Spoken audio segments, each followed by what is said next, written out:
Hello, Bill. Good morning, Matt. Welcome to the DMZ, everybody.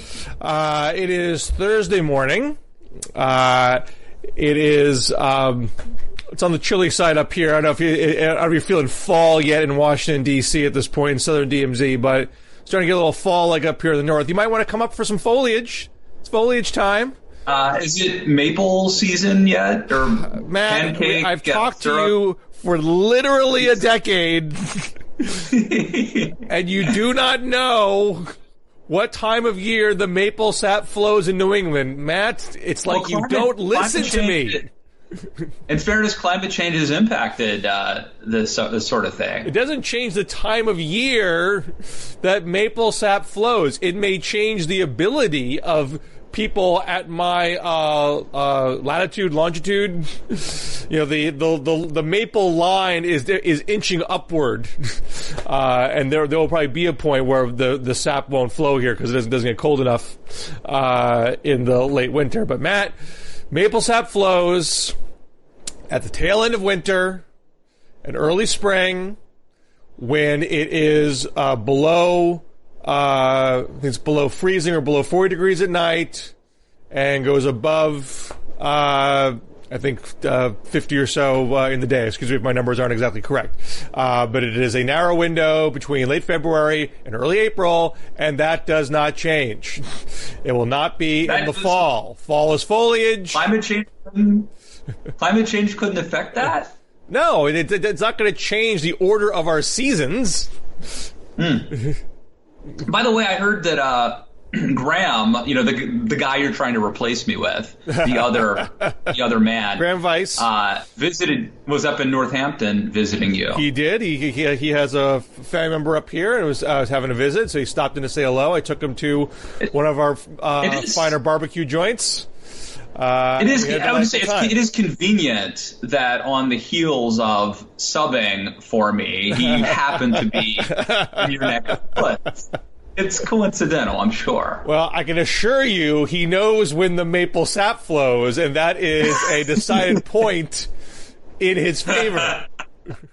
You've been trying to cancel me for 10 years, Bill. This is part of the cancel culture, and it's not going to happen, man. You know, if you were going to get canceled, Matt, it would have happened so many times over by this point.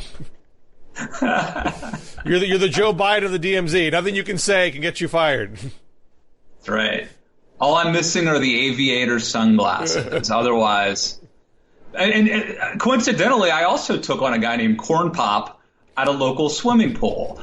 So, yeah, basically the same guy.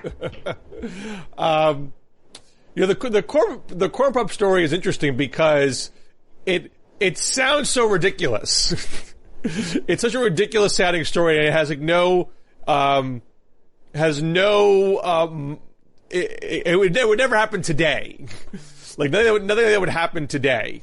And so it just sounds odd. And so I don't know if you followed that whole recent chain of events. Oh, I know all about it. I've written about this for years, actually. But someone on Twitter, you know, dug up a video of him telling the story from a couple years ago and was treated as if this has to be false. This is here. Look at crazy racist Biden again, making stuff up. Whereas the story has been documented over and over again. In fact, there's a great report at the Washington Post. Last name Samuels. I forget if it's Michael Samuels or Robert Samuels, so forgive me. But he talked to all the people involved. I mean, Corn Pop himself passed away a couple years ago, but he talked to other people who were at the pool and people that had mostly positive things to say about Biden, and were fairly protective of him.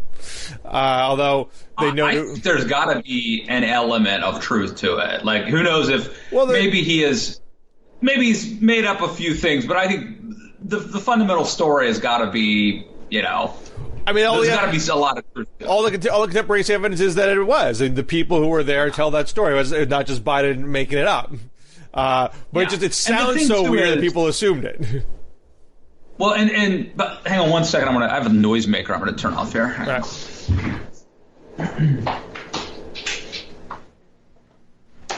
I don't know if that was seeping into and polluting our sound or not. But anyway, I turned it off. No, if you watch the video, or read the story, and he writes about it in his biography, I think. Yeah.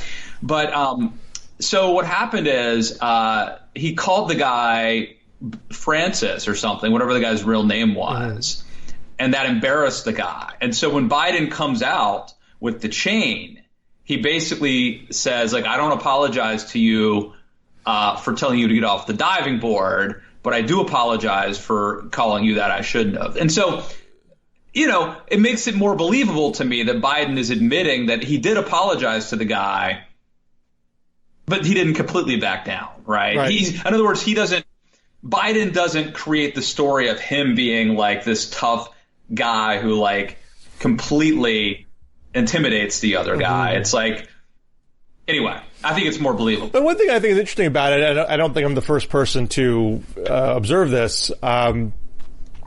It seems like his earliest interactions, his earliest sort of, eye-opening moments about race involve that interaction and interactions with, people in his neighborhood, as opposed to becoming a professional politician and interacting with activists and politicians and civil rights leaders and such.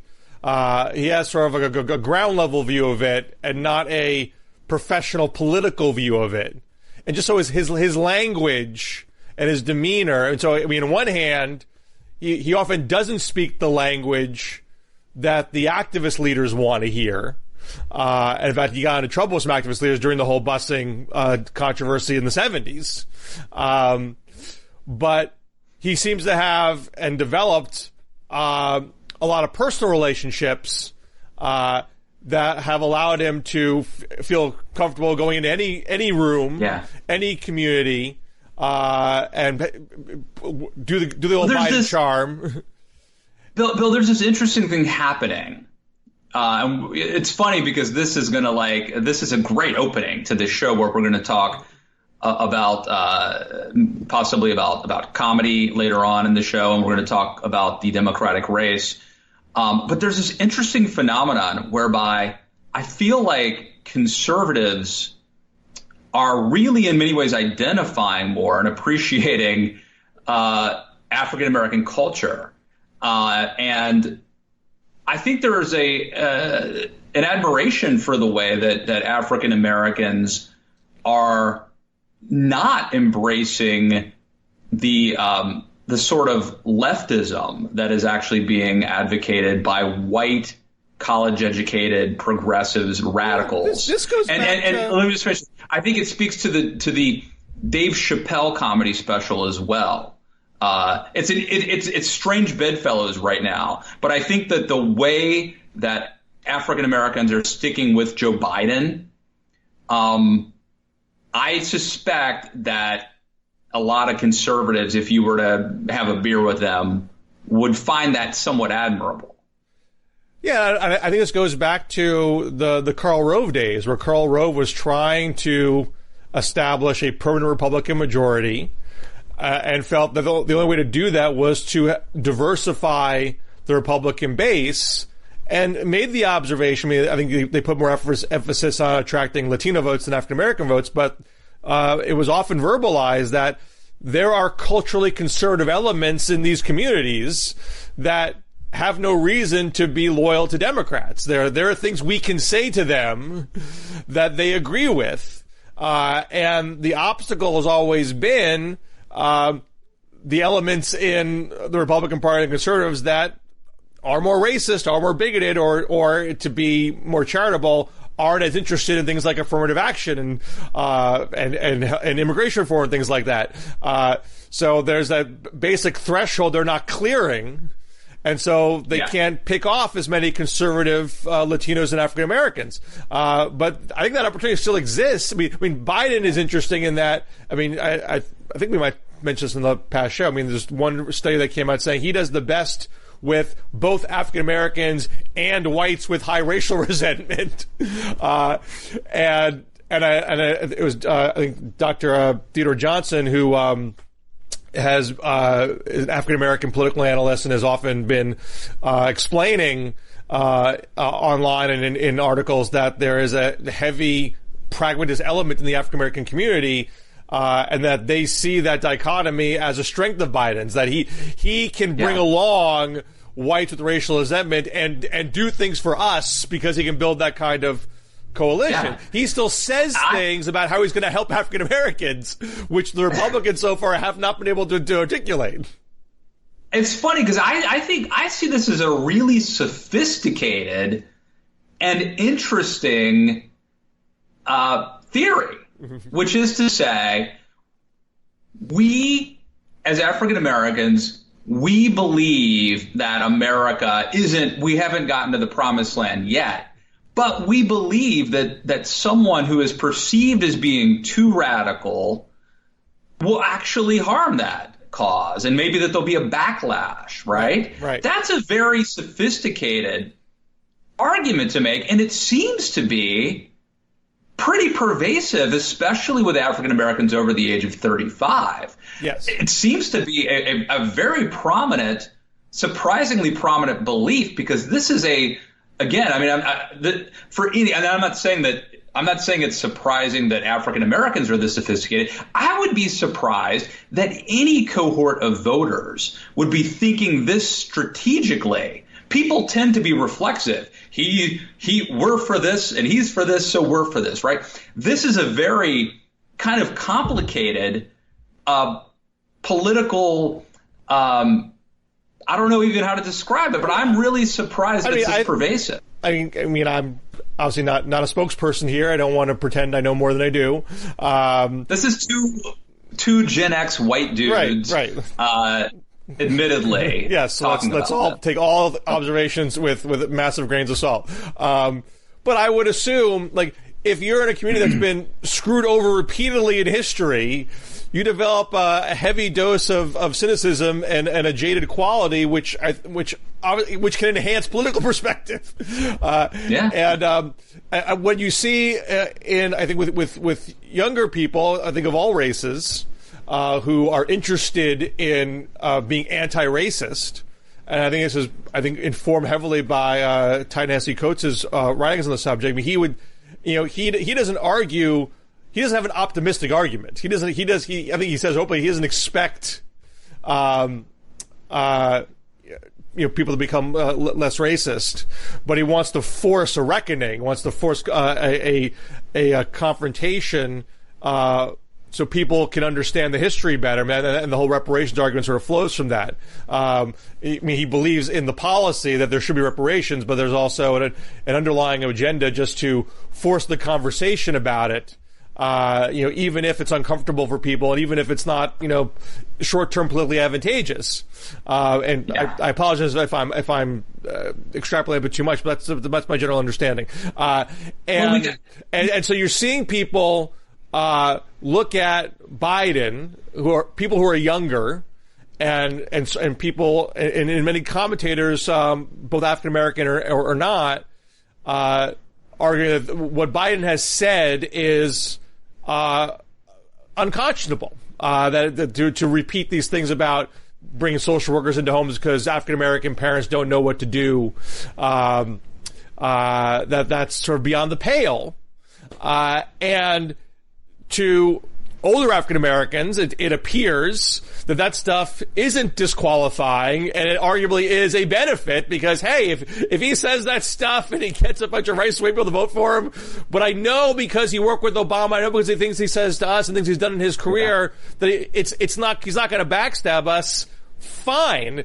America's not going to get any better. Yeah. And so that's the kind of guy that can succeed in the reality that America is. No, I think you're a little too cynical there. I don't think it's that America's not going to get any better. I think it's that it's going to be gradual. And we've tried Obama and we've tried Trump, and this is a third way, possibly. But look, here's the other thing I like about it. We, this cancel culture, this thing where we don't forgive people. We don't accept people. We're so ready to dig into someone's background, something they said 15 years ago, and cancel them and just write them out of polite society. I'm so sick of that. And I like the fact that there is, and I'm sure for conservatives and Republicans who are looking at this from a purely political standpoint. It's frustrating to them that that Biden, even from Democrats who are running against him, I'm sure it's frustrating that like the rules don't apply to Biden. He gets away with saying stupid things, and that's just Joe being Joe. But I think there's something nice about that there's a sort of grace and forgiveness and an acceptance. Like Joe Biden's not perfect. He's not going to be perfect. But we believe his heart is in the right place. We believe he has earned a certain amount of leash, for lack of a better term. And there's something I like about that. Well, it's refreshing. I actually do want to get into the cancel culture topic of the week, which is Shane Gillis and SNL. Yeah. But I think the difference here is that Biden has a record. He has a complete record over a long period of time. And so I read a quote after Biden went to Alabama, spoke at African American church last Sunday. The Times interviewed some of the congregants there, and one of the women said, and I'm not quoting exactly, but we in the African American community appreciate that Joe Biden served the first African American president honorably and didn't overshadow him in doing so. So it's not just that he was there; it's how he performed there in a way that that elevated Obama. Not every VP is always so gracious.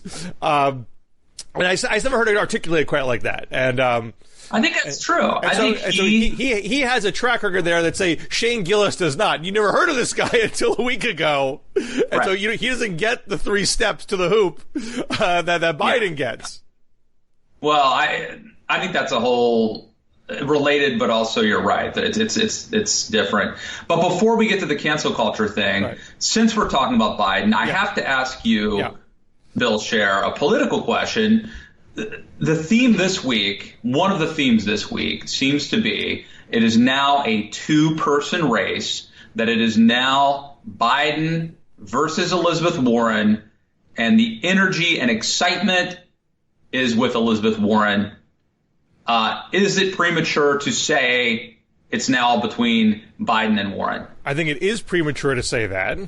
I don't think the polls fully reflect that. You can find certain polls that make it look more like a 2-person race, but it's still not consistent across the board that is the case. There's still certain polls where Bernie's in second. There was a poll not too long ago where Bernie was first in New Hampshire.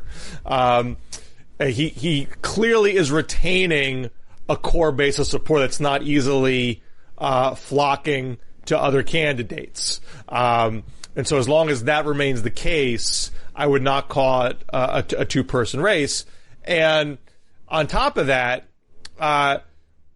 Warren still hasn't had the next stage of a rising candidacy. She hasn't had the pushback stage, which is inevitable. And I think you saw perhaps the beginning of it with the Colbert appearance, where Colbert asked her straight out, you keep refusing to answer the question, are taxes going to go up for your Medicare for All plan? Are taxes going to go up? And she still doesn't answer it directly.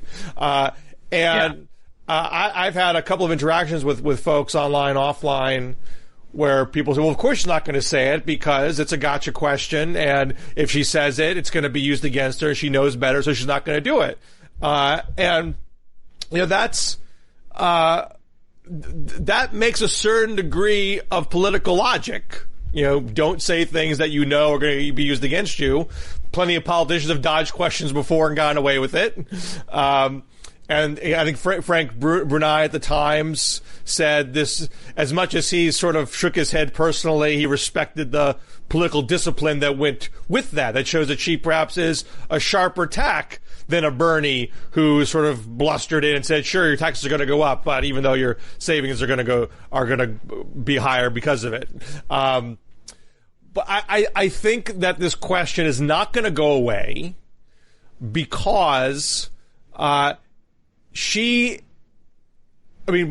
most broadly, you are asking people to support a complete overhaul of an enormous sector of the economy, and it is legitimate to ask what the details are, what I'm being asked to pay up front, exactly what I'm going to pay up front, and you can tell me that I'm going to be better off at the end of the day, but show me the numbers so I know, so I can check your work. I want to know if the savings you're offering me is plausible. Do healthcare analysis say this is really going to happen? And do I think that the tax number you're giving me is also on the level? You might give me a low tax number, and I might say to myself, yeah, you're going to make me buy in early at a cheap rate, and then 5 years later you're going to say, oh, I'm sorry, I miscalculated my tax. Your tax have to double now. Oh, I thought you were going to save this much, but costs are going up, so now the savings is not going to be as much. I mean, there's no way to argue this definitively because there's just a fundamental element of trust involved. But you got to earn that trust.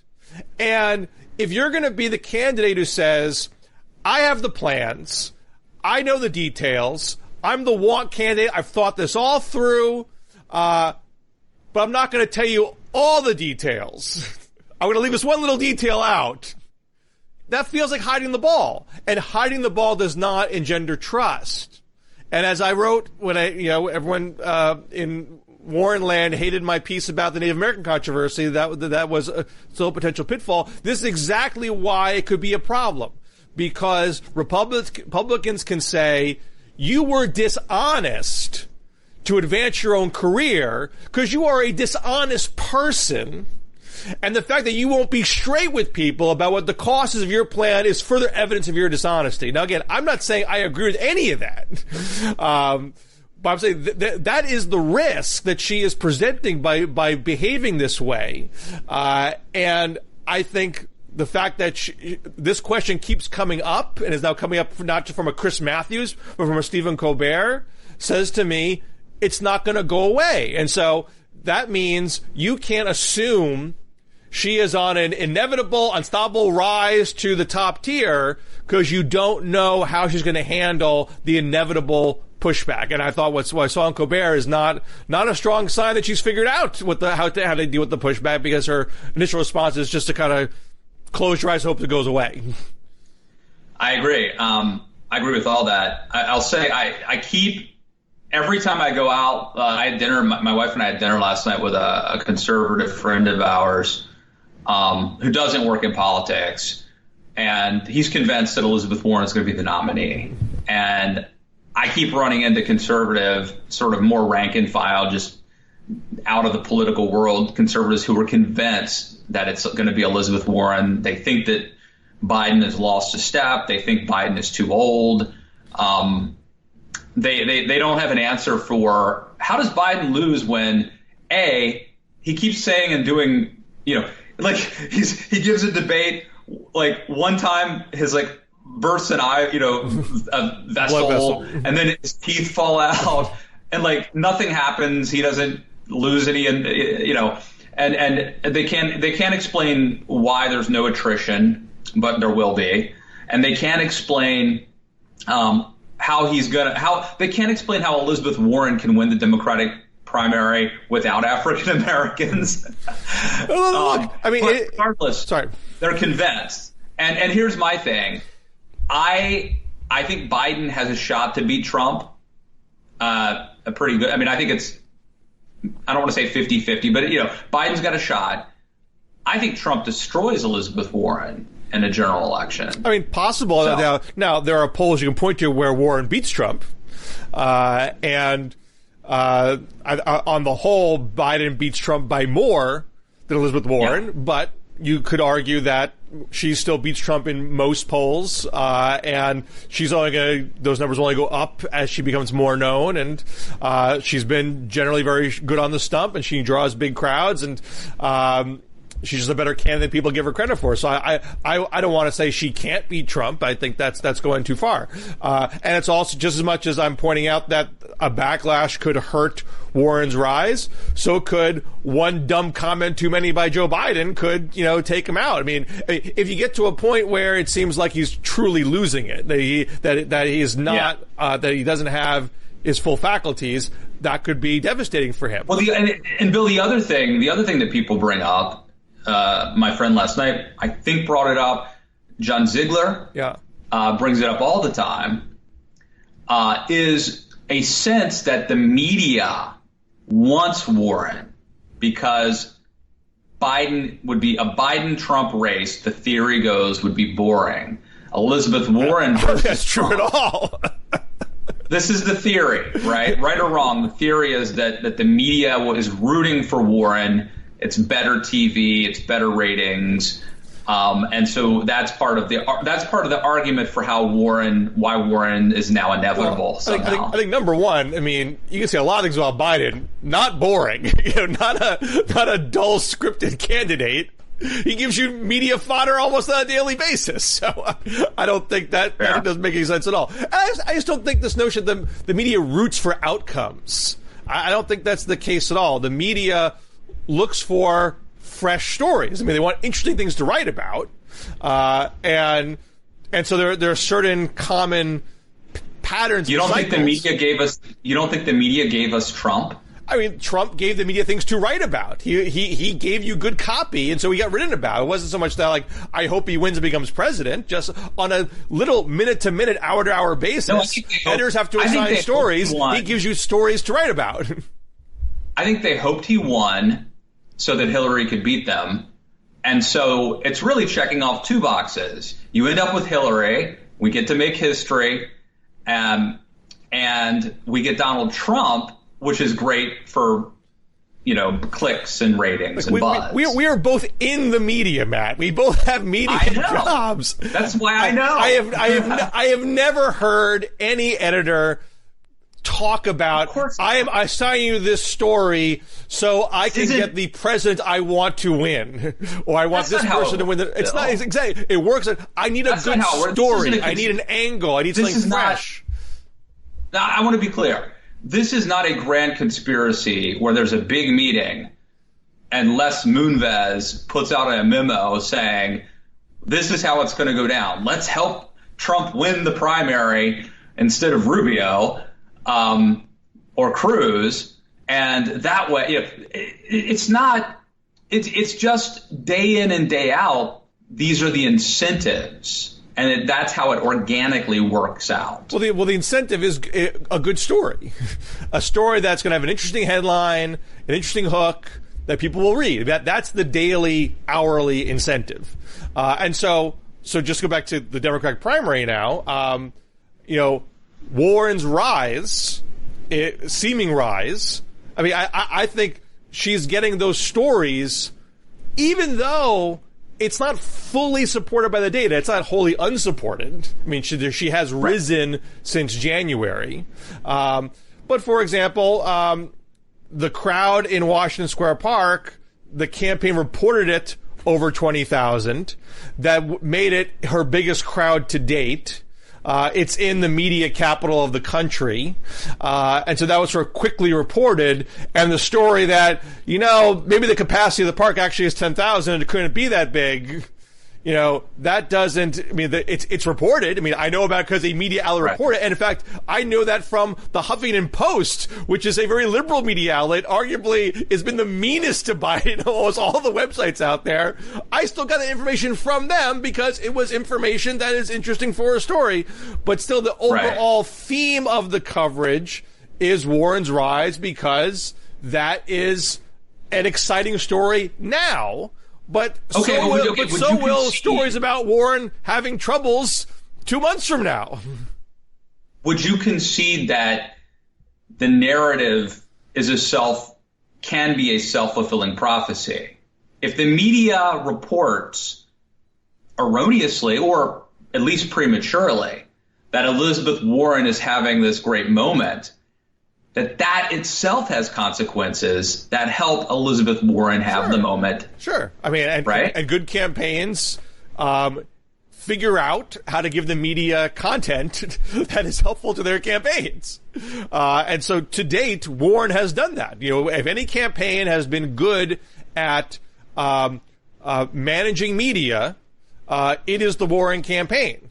That is true. And she did it in somewhat of a old-fashioned way. I'm going to come out with plans that are novel and distinctive to me, and I'm going to get liberal outlets to promote them, because that didn't initially get a lot of mainstream media attention, but she got a lot of attention from progressive media outlets that said, look at this serious candidate here, and it essentially rode a backlash to mainstream media coverage that was initially very negative about her, and got progressive media outlets to give her a boost. Enough so her poll numbers went up. So the mainstream media outlets had to acknowledge that fact and say, wait a second, she's on the rise here. All right. So all I'm telling you is the conservative. I'm sensing out there that conservatives believe Biden's gonna falter, that he's too old, that Warren will be the nominee, and part of the reason is that the media wants her to be the nominee. So that may be right or wrong, but that's what I'm picking up on. Take the media part out of it, though. I think a lot of conservatives, I think a lot of liberals, progressives, people in general, believe Warren will be the nominee because they believe the Democratic electorate is ideologically where she is. And I keep saying there's a lot of evidence to say that is not the case. Now, look, and I think both myself and those who are more progressive should be careful not to cherry pick data. Now, I have written stories saying, look at all these data points that show the Democratic Party is more moderate than you think, and why Biden is a good fit for the party based on this data. I will also acknowledge there are other data points that show the electorate is pretty progressive, and that may speak to a lot of people who are conflicted, who have an internal head-heart conflict, who would like certain very liberal policies, but are concerned about electability, concerned about how much the electorate can take, and that could pull them in either direction depending on how well the candidates perform. But I just want to say one last thing. Okay. The Fox News poll that came out yesterday, which showed head-to-head Biden v. Warren, Biden 53, Warren 37. I mean, I wouldn't just only stand on that data point, but that to me is another data point saying, when I look at the totality of all the data, it is still leaning towards the moderate / electable camp having the edge in this party. And then, so now that doesn't mean Biden's a lock, because Biden could collapse on his own performance capabilities, but I would not assume Warren has the edge here because the electorate's more liberal, because there's a lot of evidence that it's not. Well, okay, I would say two things. One, how does Biden collapse on his own performance? Because his performance is bizarre all the time and embarrassing frequently, and there's no truth. It has to be worse than baseline Biden. It has to be worse than what you've seen. Right. I mean, there's attrition in enthusiasm, but not in the actual preference. The other thing is, I don't understand how Biden could lose unless he loses the strong support he has among African Americans, who are the most important, correct me if I'm wrong, constituency in the Democratic Party. How does Biden lose without losing African Americans? And how does Elizabeth Warren take them from Biden? I would understand it if Kamala Harris, and I'm surprised that she is performing so poorly. I do not understand it. But if Kamala Harris was in the position that Elizabeth Warren is in, then I might be convinced that Biden's lead is tenuous. Because maybe if she catches fire, I don't know, maybe she could win over African American support the way Obama did. But what's the theory for Elizabeth Warren taking the African American vote from Biden? I don't see how that's possible. Well, the theory, I'm not saying I subscribe to the theory, but I'm saying the theory would be that Warren has done a lot of work to incorporate race issues into her stump. She speaks very fluently about how her policies would help the African American community. She's gotten a lot of praise from African American civil rights leaders and activists and certain pundits. And so she would have surrogates that would try to help her capture that vote if there was a Biden collapse. I mean, if Biden had a bad Iowa, which is basically a fully white electorate, and that made African Americans pause, oh, I like this guy, but if he's not going anywhere, I'm going to go shop around now. They could try to the Warren people could try to take advantage of that moment and saying, look at all these great things Warren's promising here. And it's not just me, white, college educated, liberal, Warren supporter. Look at these African Americans who say the same thing. Listen to them. I mean, that would be the basic argument. But I think. I mean, I don't know. I mean, I do not pretend to be like on the cutting edge of Democratic primary voters. And like, I don't even feel comfortable predicting what conservatives are going to do anymore. I used to feel very comfortable, like I was in the heartbeat of conservatism. So again, with the preface here, I don't know what the hell's going on, and I'm not sure anybody does. But is it plausible that African Americans decide to get on board with Elizabeth Warren? It seems to me unrealistic. Well, I suspect that if Biden had a collapse, and if that collapse was kind of late in the game, I shouldn't say this. We don't know if there's a Biden collapse, whenever it happens. Right now the African American vote is proving not monolithic. It is not 100% for Biden. It's about 40 to 50% for Biden, and the rest of it scattered amongst other candidates. I think Bernie is generally polling second. Although Warren is coming up a bit, I think I've seen low double digits for her. I think in the NBC Wall Street Journal poll, if I remember correctly. So you don't know that the 50% that's with Biden is going to go all to one candidate. It could just disperse. Particularly if it happens. I think if it happened late and there wasn't an obvious place for it to go, you might get a little for Kamala, a little for Booker, a little for Warren. I mean, Bernie has already an okay level of support with younger African Americans, who are the most amongst African Americans, the most resistant to Biden. So it's very hard to know who gets it, and if he collapsed before Iowa, the person who gets the lion's share of it in Iowa, which are the whiter voters, may not be the person who gets it by South Carolina. So there's a whole lot of unknowns there. Yeah. But the Warren argument would be that she has positioned herself to capture because she's at least on the intellectual work into having a policy agenda that could speak to them. All right. What are the odds today, Bill Scher, that Joe Biden is the Democratic nominee for president in 2020? I mean, I would still give him. He would be the odds-on favorite, in my opinion. He has led the whole way. He has been hit the hardest, and is still leading. So 80%. Maybe a little high. I might be more of like a 60% person right now. But I think so strong lead, but not overwhelming. Because I just can't know how he's going to personally perform. I mean, that is just a total unknown to me. I mean, if he literally is deteriorating in front of our eyes, and if there is continued deterioration, that would be a big problem. I can't know that. I think he has shown he can withstand political blows and still maintain what he has. And we have not seen anybody else suffer and respond to those kinds of blows. And I imagine if anyone's going to get near him, they will experience those blows, and we'll have to see how they perform. All right. And I asked you this question last week, and you ducked it. But I'm really curious. What happened to Kamala Harris? Did I duck that? Yeah, I think I tried to wedge it in, and you wanted to.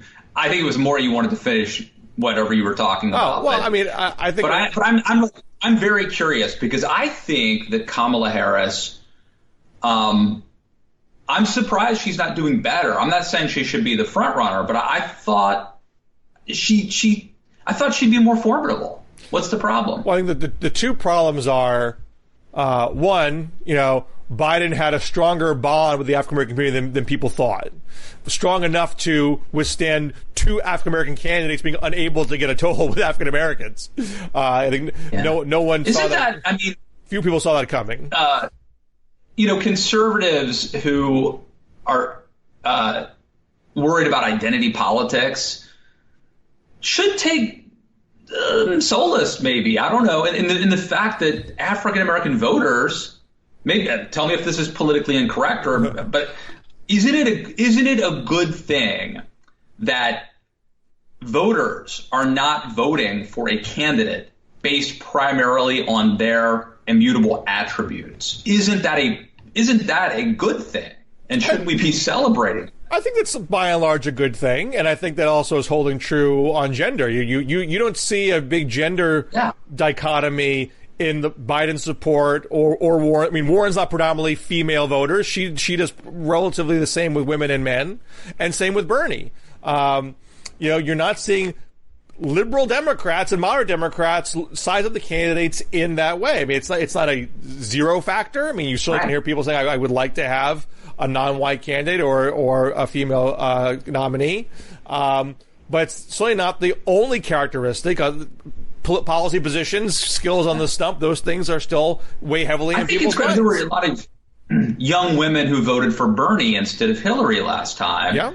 I think this is great because, in my opinion, it'd be horrible if it's definitive. Like, I will vote only for white men because it should be about ideas and philosophy and other things. What you don't want is people not voting for a woman or not voting for a person of color out of fear that person can't win.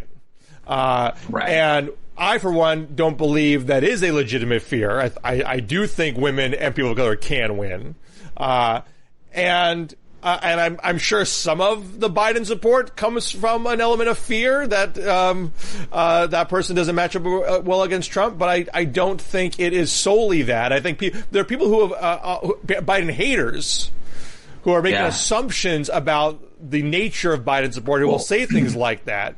And just me, Bill. I think Kamala. This is me, right? I think the worst matchup is Elizabeth Warren. Like, I think Kamala Harris would be a much more formidable and kind of a wild card candidate against Trump. If I'm Trump, I'd be much more worried about going up against Kamala Harris than I would about Elizabeth Warren. Well, like, when Kamala's good, she's good. She has had some very strong moments in her career that could serve her very well in a matchup against Trump. And I think the way where she went wrong, I mean, the Biden's strength in the black community, she couldn't do anything about. That's just Biden.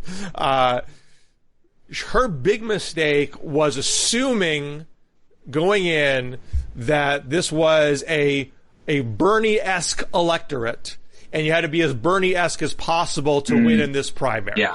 And it's one thing. I mean, it's one thing if you're Warren, and in a lot of respects, you are like Bernie. I mean, she's that's who she is. I mean, she's not a socialist, and I think Warren made her own mistake going in on Medicare for all, because I don't think she really believes in it the way Bernie does. And I think so. Now you're adopting. So now it's like, number one, you're not differentiating yourself from the pack. Correct. You're just one of many. You're also adopting something that is actually unpopular in the broader electorate, and you're doing something that is inauthentic and phony. Right. So I think the last part's the key part with Kamala. I think she wasn't being who she was, and she wasn't able to be it under pressure. So you have the example early on where she was very glibly saying, do it with private insurance, and then the heat comes and she gets wobbly about it because it's not who she was in the first place. I mean, if you're Bernie, that doesn't faze you at all because you want to get rid of them, but you're very happy to talk about it. That, the guy's a socialist, but you got to respect it. He is who he is. He doesn't care. But so Joe, Bill, didn't Beto and Buttigieg make the exact same calculation that Kamala made about the electorate? And I think it served them both poorly. Differently. But one more about Kamala, though. There was a recent piece in the Times about her DA race in San Francisco, which was one of her first big electoral victory, where she was not the most liberal candidate, and she purposely ran to the incumbent's right to win. And she was being very candid about that in the interview with the Times, and she volunteered that one of her beliefs is that no good public policy ends in an exclamation point. I mean, she volunteered that as a way to creatively say, I'm a pragmatist, and I don't run to extremes, which is not the kind of thing she was saying in January. And if that's something that I believe she has long held, I think in retro, I understand not recognizing that going in, based on, the noise in the media, the noise that people on the hard left were making. But she could have done a deeper dive into the data and recognized, you know what, I'm capable of being myself, being my true ideological self, and owning that space before Biden got in the race, and claiming that space. And I think, if nothing else, she would have been very poised to be Biden's running mate. I still feel like I say she still is. She's probably still is, right? So maybe it all works out for Kamala. Now to get to Beto and Buttigieg, Beto is someone who was a pretty moderate congressperson who found he had a really strong voice when he campaigned to the left. You have seen in this so he has kind of toggled back and forth over the course of this primary. He started trying to be, social media star Beto coming in, and that was a bust. And then he tried to be more button-down Beto, and that was a bust. And now he's being, full-throated, I'm going to take your guns, Beto. And that at least has gotten him more media attention. And you can see that he's more animated on the stump when he does speak that way. I don't think it's a good strategy to win the nomination. And I think it's not a good strategy for Democrats in the general large. Yeah, it's not a good strategy to win the general election. It's not a good strategy for Beto to be viable in Texas. If you want to run for a Texas office again, not a good strategy. Oh, that's over. Yeah, and I think he knows that. It's done. I think he's doing that. He's done. Eyes wide open. My book, Bill, Too Dumb to Fail, was about the perverse incentives that pushed Republicans and Republican politicians, conservative commentators to say and do crazy things for the applause, for the retweets. But I argued that these perverse incentives were part of the tragedy of the commons theory, which is to say that individually there was a perverse incentive to do and say extreme things, but collectively it hurt the brand of the party. Too dumb to fail means you do dumb things and you actually get rewarded, at least in the short term, at the individual level. This is the same thing with Beto. But he's not being rewarded in the same way as Trump was. He is still in low single digits, and he is not. The fact that Kamala Harris and Beto and Pete Buttigieg, all pretty smart people who probably hired pretty smart strategists, all concluded that they had to go to the Elizabeth Warren, Bernie Sanders left, that they had to, and that's how they would be rewarded. That speaks to a systemic problem in our politics and the Democratic Party. Well, no, because that did not work for them. They learned that there was only so much room on the left, and there was not room for them on the left. Biden showed there is more than one way to run this party. You don't have to go to the far left to win in a primary, and he's proven that there is still room for people in the relative middle. But what's interesting is that Kamala and Buttigieg have responded to their initial mistake by moving towards the middle and playing up their pragmatism. Buttigieg's most recent ad talks about ending polarization. It does not talk about abolishing electoral college. Does not talk about attacking Mike Pence for his hypocrisy on gay rights issues. Whereas Beto keeps bouncing back and forth and is landing on the farther left, but I think with the understanding that he's not going to be the nominee, but he is maintaining his brand not to be successful in electoral politics going forward, because he can't return to Texas as a gun confiscator, but as someone who could probably start a nonprofit, maybe you'll start a gun control organization, be a TV presence, and just be in the mix. So they've made different calculations based on, I think both Kamala and Buttigieg realize they have bright political electoral futures ahead of them. And Beto is saying, you know what, who needs it? Who needs it? I'll be something else. Beto O'Rourke is a man with a bright future behind him. Yeah. So let's talk about the cancel culture thing, man. This is, and so, look, so many examples of this, but the latest is this Saturday Night Live. I guess they had just announced him as a Saturday Night Live cast member. And here's the thing, Bill, that gets me.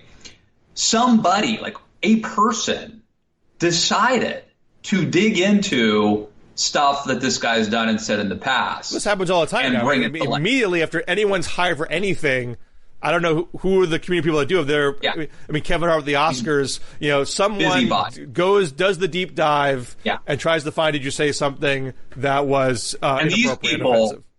These people are the ones that we need to dig into their past. They do it. Some guy won the Heisman Trophy, right? And they dig into like tweets he sent years ago when he was a teenager.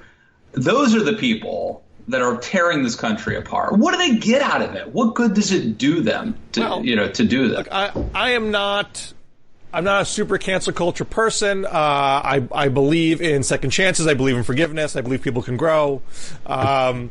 So I don't love that element to it. However, it is important to confront and talk about bigotry and not just sort of shrug your shoulders at it. And in the case of comedy, I think comedy is sort of an interesting field here, because on one respect you get a lot of, it's just a joke. Why are you treating comics to political standards? You gotta let them run free. You gotta let them say obnoxious things. Let them push boundaries and see what happens. If it doesn't work, it doesn't work. But you shouldn't punish a guy's career because they say an obnoxious thing. And look, I haven't gone to comedy clubs in a while. I used to go to a lot more comedy clubs when I was young. They are cesspools of bigotry. Maybe they're moderately better now, but like that was the place you went to hear the worst of humanity. Like literally in basements, on the premise that we can get away with it here. And so in one respect, I think it's part of we can get away with it. I think there's a premise that comedy is, it's not that we can get away with it. It's that comedy is partly about pushing boundaries, about being irreverent, about being transgressive. And it used to be, Bill, that the enemies of that were these puritanical Christians or the establishment, the man. George Carlin can't say those 7 words or however many words, and he's going to do it to show you that he's got free speech and F you. Or Lenny Bruce has a radical contrarian political take, and it's going to upset the man. Robin Williams used Asian American stereotypes and impersonations. John Belushi, Dave Chappelle in his most recent controversial Netflix special does the same thing. And I think there was also a sense, Bill, that we need a release valve, and that comedy, yes, they step across the line, but there's something like latent or innate that we need to have this space to make fun of other people, make fun of ourselves, and it's free speech and it's fair game. And it used to be the Puritans on the right who were trying to shut you down, and now it's the Puritans on the left who have their. We still have Puritans on the right. They haven't gone anywhere. They just want to shut down different things. Let's be clear about that. But I think what complicates that view of comedy is most racism and bigotry is passed down through comedy. When I think about, like, when I learn about racist ideas, I think it's almost solely through jokes as a kid. Kids saying racist things on the playground, or even things I picked up on comedy records, or even, I mean, you can find a lot of racist, bigoted stuff in SNL. You go through the back catalog. So it's not like it lives in this separate universe that should be treated on a different standard than our serious conversation. That's the main avenue that stereotypes are perpetuated. So you can't treat it like it's just sort of an innocuous thing. So it's complicated, and that's why I feel like we should be understanding that in the comedy world, like, people say horrible stuff in comedy clubs all the time. Sure. So let's go to this guy who got canceled. Was it Shane Gillis? Yeah. Is that his name? Yeah. We don't even know him, right? Yeah. I've not done the deep dive into everything he said. I'm sure it's not the kind of thing that I would want to hear. But is it that, I mean, if we're going to cancel him and say that he doesn't deserve a spot on Saturday Night Live, I mean, I guess I heard recently Sarah Silverman had done a skit or something in blackface, so she was canceled from doing a movie. Right. As I mentioned, Robin Williams he's dead now, but I feel like if we're going to take this guy and say he doesn't deserve to work on SNL, we could go through almost every comedian, including the so-called clean guys like Jerry Seinfeld, and find things that they've said or done that would constitute being offensive or a slur. None of these people should be working. But I think that I don't think there is a simple equivalence between, say, the Sarah Silverman situation. I mean, Sarah Silverman began her career being gleefully offensive on a multitude of fronts. And I just heard her on Al Franken's podcast, and she wasn't referring to a specific incident, but she said, if you don't look back at something you did when you were young and not cringe, then you haven't grown very much as a person. You know, if I was doing the same exact things that I did when I was a kid, I would literally, I mean, I was a stunted professional.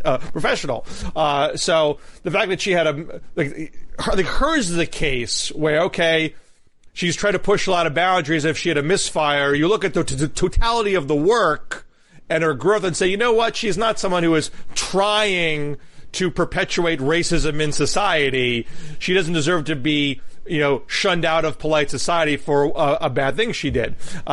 Sean Gillis was on a podcast not that long ago, a year ago, having a conversation with a comic, not doing set jokes, but just sort of saying very awfully racist things as if it was no big deal.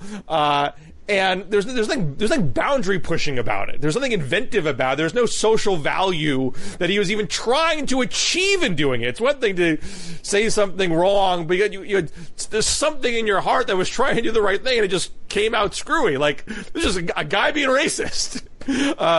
Now, again, I don't necessarily think that means like he should have been fired. He could have done the sheepish apology and been given the opportunity to say, you know what, I've learned from this, and I just can't. And I'm meeting with people to learn some of my bad stereotypes are not fair and are very destructive, and I'm going to be better going forward. I mean, I think that was an option. But I think that would have been. But I think what he did is different than what other comics are referring to have done. Yeah, I think that bowing before the politically, he did do a little bit of this. In fact, I think he's going to meet with Andrew Yang. Well, at least that was talked about. I mean, Yang is someone who's already giving him a bit of a pass in the first place, so it's not like going to Al Sharpton and asking for forgiveness. I think this sort of bowing to the politically correct gods and apologizing and humiliating yourself, it doesn't. That's not a smart move either. I don't think that works out well. You end up losing the gig and your own self-respect. But I guess, you know, I mean, the question is, I also feel like this is, in some cases, like selective. Like, so Justin Trudeau has apparently dressed in blackface on more than one occasion. Right. He's going to keep his gig, I assume. Well, we'll see. I mean, he's got an election in a month. We'll see. Ralph Northam, apparently, either in a Klan mask or blackface, it's unclear. The aforementioned Sarah Silverman, she did lose a movie over it, apparently. But the funny thing is, Megyn Kelly, who, as far as we know, has never done this, she was canceled for saying, basically, if somebody wanted to, I think it was like if somebody wanted to dress up like Aretha Franklin and they were a huge Aretha Franklin fan and they were doing it as a tribute, what's wrong with that? She lost her job because of that. Well, I mean that wasn't the first transgression. I mean, she didn't dress up in blackface herself, as far as we know. But she did other things that were not so great, and her ratings suck. So I think NBC was like looking for an excuse to get rid of her. So that's a different kind of deal. But Trudeau, I was talking about Canada for a little bit. I mean, that's a very interesting election. It's not too far off.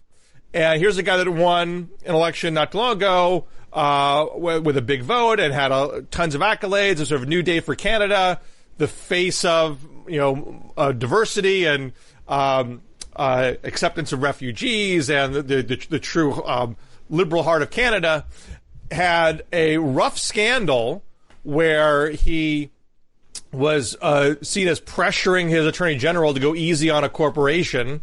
And the attorney general is Indigenous.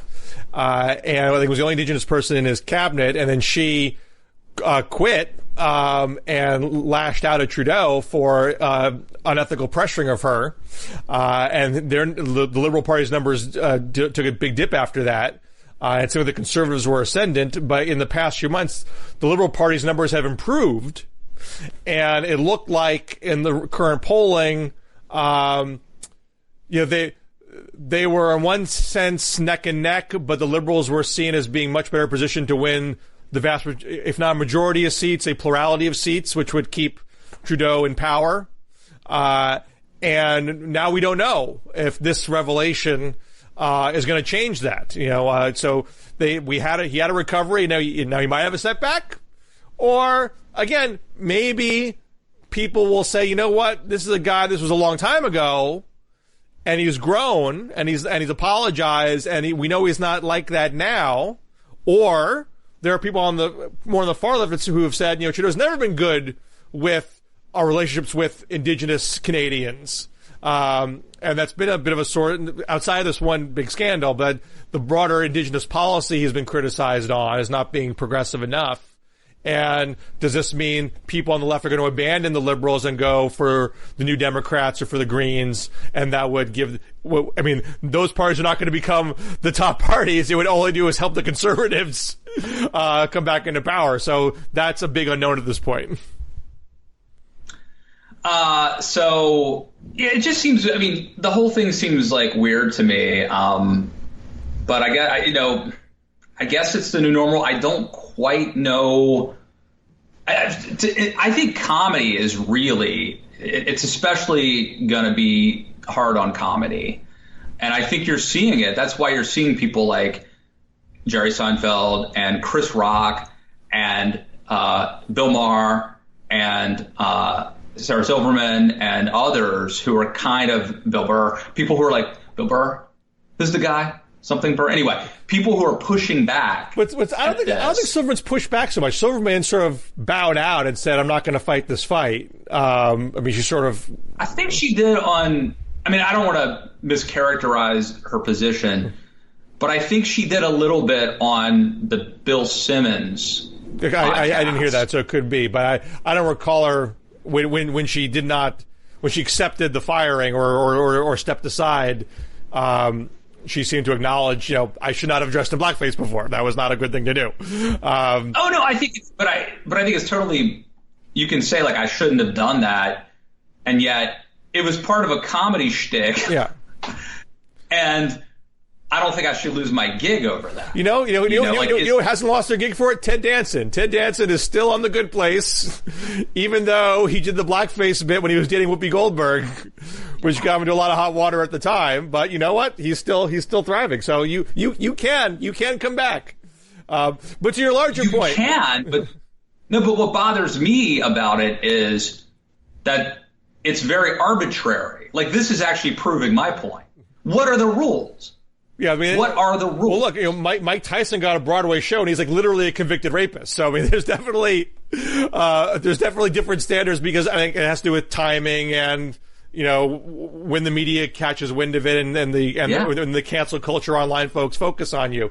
All true. But to get back to what you were saying before, I think the older generation of comics, Seinfeld, Chris Rock, Bill Maher, these are folks who heard a lot of nasty stuff in their younger days, and so feel like, you're not letting people roam free in the comedy clubs the way you used to. I'm now scared to do a set at a college campus for fear I'm going to say the wrong thing and embarrass myself. This is not good for comedy because it's restricting, my creative freedom. And I'm not so concerned about that. I don't think it's a bad thing for the next generation of comics to have to think about, you know what, I should try extra hard to be funny without being lazily racist and sexist or anti-gay or anti-transgender. That's not a source of creative, inventive comedy. Those are the cheapest possible laughs that feed on our darkest impulses. There are better ways to be funny than that, and I'm going to find them. I agree with you. I think that even vulgarity can be like a cheap crutch to get a laugh, like to be outrageous. The problem is, and maybe this will work itself out in the long run, maybe the market will demand that people be funny, but I have a sense that what's happening now is you have a whole bunch of comedians who are very woke and politically correct who are actually not funny. And so they are being cheap. Their version of cheapness is virtue signaling. Instead of getting sort of cheap, fake applause for going too far, they're getting cheap, fake applause for being liberal or woke. Well, that's not funny either. Well, funny's in the eye of the beholder. I mean, I've not seen the what's the woman's name who had the big Netflix special? Name escaped me. Didn't see it. But I feel like she's sort of the example of like the not funny woke comedy special. I didn't see it either because of that. But you know who is funny? The Dave Chappelle special is really good. I haven't seen either one, so I can't rightly say. It's really good. I would recommend it. But if you have a Netflix special that a lot of people watch and made you a lot of money, guess what? You're funny. You are a successful comedian, and who cares what you and I think? So if there's a market for what she did that did well, then she's funny. That's bullshit. Andrew Dice Clay, I think, held the record for selling out some venue. And I don't think that the fact that he sold out that venue means he was funny. Really. Well, he was successful. You can't. I mean, he was successful. If you're trying to be a comedian professionally and people pay you for what you do, then you have succeeded. I mean, I could be. I could be a movie critic and say that Arnold Schwarzenegger's Last Action Hero was a terrible movie and it should not be considered fine cinema. But Arnold Schwarzenegger still was a successful actor, made a lot of money. The critic's point might carry weight amongst the views of other critics. But there's something about lowest common denominator, bottom line success that keeps people in the business. So people are going to make money in comedy. It's not like comedy is going to cease to be an industry. There are going to be comedians, and they're going to make money, and they might sound different than the comedians 30 years ago, but they will still be comedians. Last thing I'll bring up on this is Louis C.K. Okay.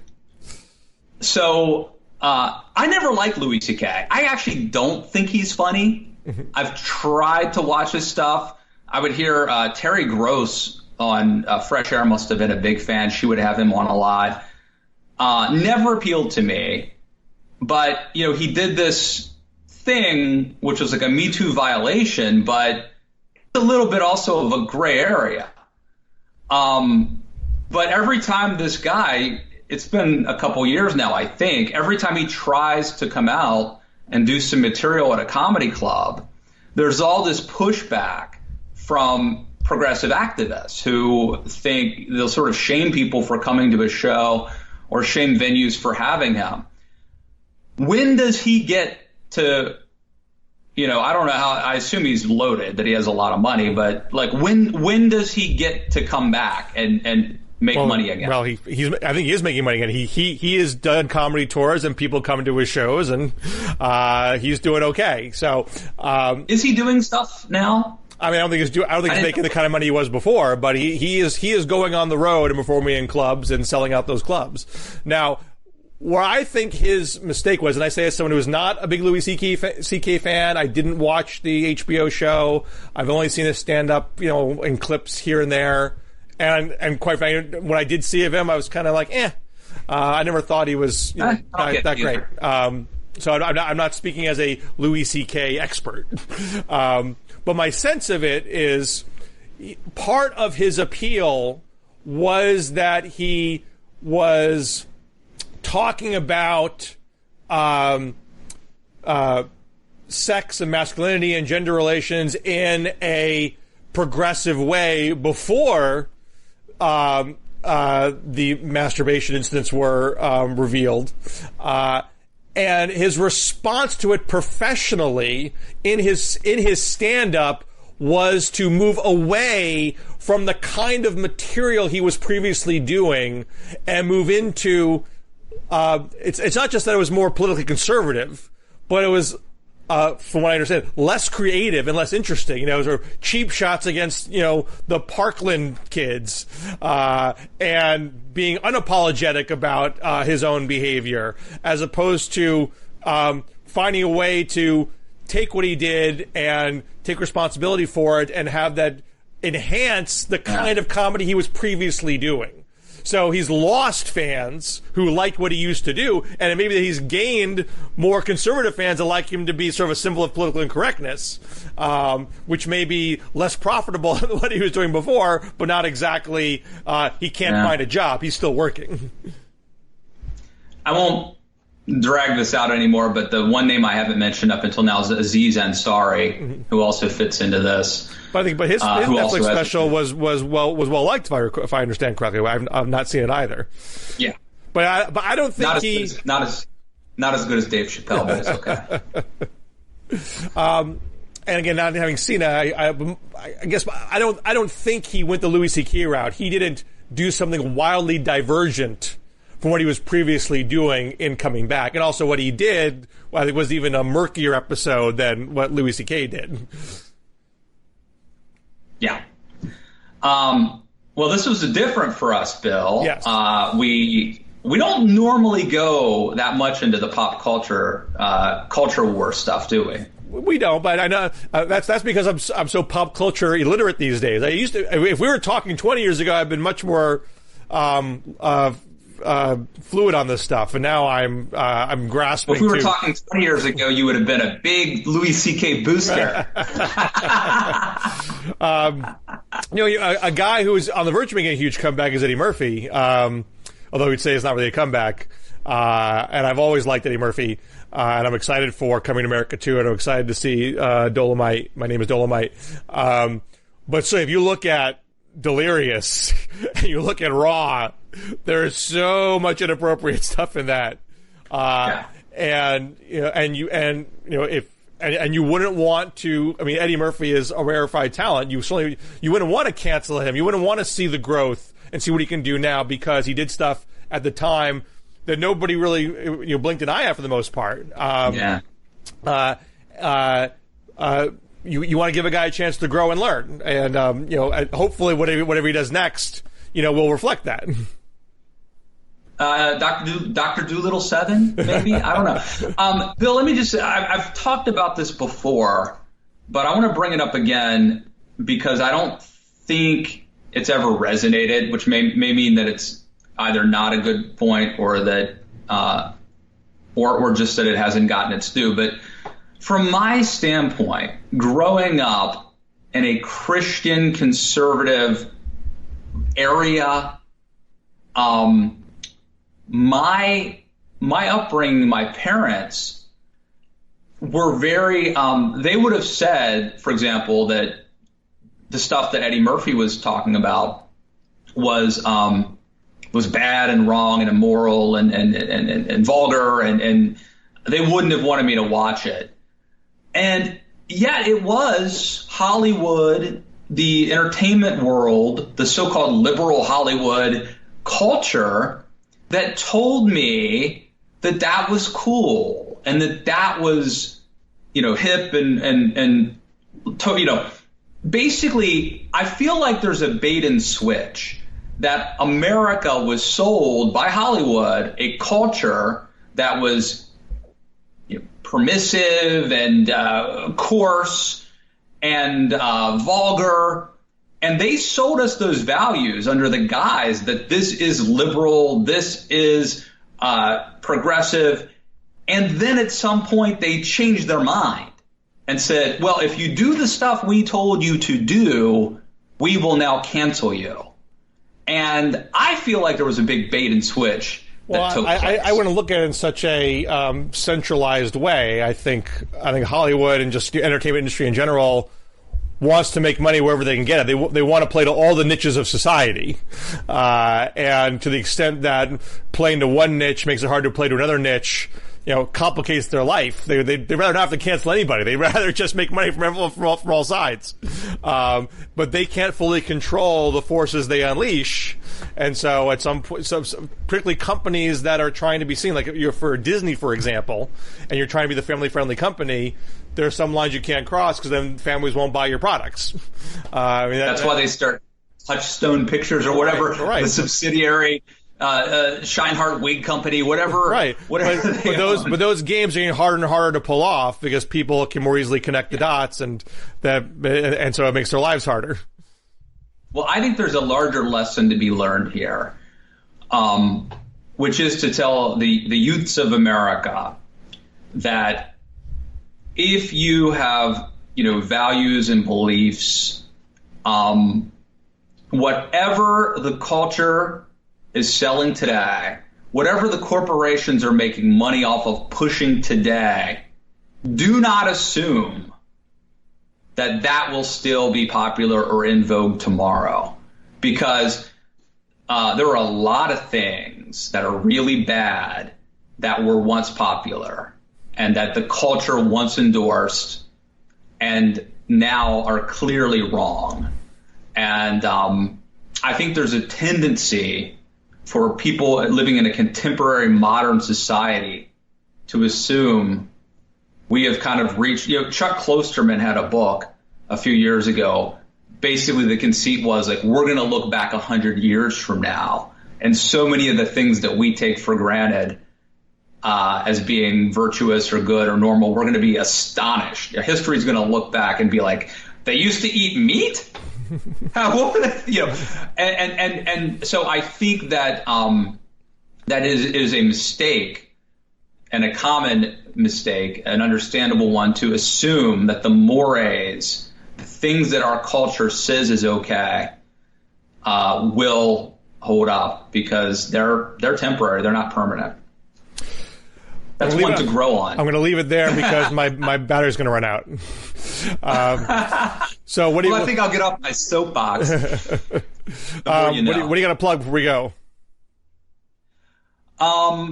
Let's see. Well, check out the Matt Lewis in the News podcast. And I want to plug one podcast especially. A guy named Greg Schaefer, a former FBI special agent, who wrote a book called Stay Safe. And we had an amazing conversation about just that. If there's a mass shooting and you're there, if someone tries to carjack you or mug you, or how do you make sure that your house is not the one selected by the burglars? It was a really good conversation, a very frank conversation, and you can find it at Matt Lewis in the News on iTunes. All right. Till next week. Wait, do you have anything to plug? Nope, I'm good. Okay. See you guys. Bye. Thanks.